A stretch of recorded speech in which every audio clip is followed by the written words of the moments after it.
உறவுகள் அனைவருக்கும் வணக்கம். ஏதாவது ஒரு விஷயம் சொன்னால் நம்ம உறவுகள்லாம் ஒன்றா கூடுறது ரொம்ப சந்தோஷமாக இருக்குங்க. ஆனால் ஒரு சிலருக்கு இதெல்லாம் கிடைக்க வாய்ப்பில்லை. கண்டிப்பாக இந்த வருஷம் எனக்கு கிடைச்சிருக்குன்னு தான் நான் சொல்லுவேன்.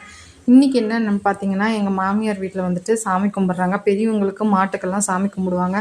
அது வருஷம் வருஷம் கூப்பிடுவாங்க. நான் ஒரு டைமில் போக மாட்டேன். இந்த டைமில் நான் போனேன்.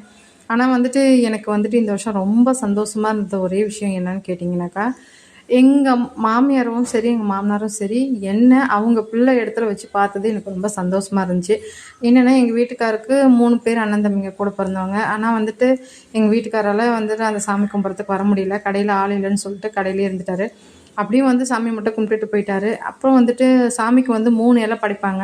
இது சாமிக்கு படைக்கிற இடம். ஆனால் உள்ளே 3 இலை படைச்சி, அந்த 3 இலையில எங்கள் மாமனார், மாமியார் அவங்க பிறந்த பிள்ளைங்க ஒன்றும் சாப்பிட்ணும். அவங்க பிறந்த பிள்ளைங்க யாருமே வரல. அவங்களுக்கு பிறந்த பிள்ளைங்க யாரும் வரலன்றதுனால அந்த இலையை எனக்கு கொடுத்தாங்க. எனக்கு கொடுத்தது மட்டும் இல்லாமல் எனக்கும் எங்கள் பாப்பாவுக்கும் அவங்க பரிமாறுறதுலேயே எங்கள் மாமனார், மாமியாரும் குறியாகவே இருந்தாங்க. போதும் போதுன்ற அளவுக்கு சாப்பிட வச்சாங்க. இந்த உறவு ஒரு சிலருக்கு கண்டிப்பாக கிடைக்காது. கிடைச்சாலும் ஏற்றுக்க மாட்டாங்க. ஏன் தெரியுமா?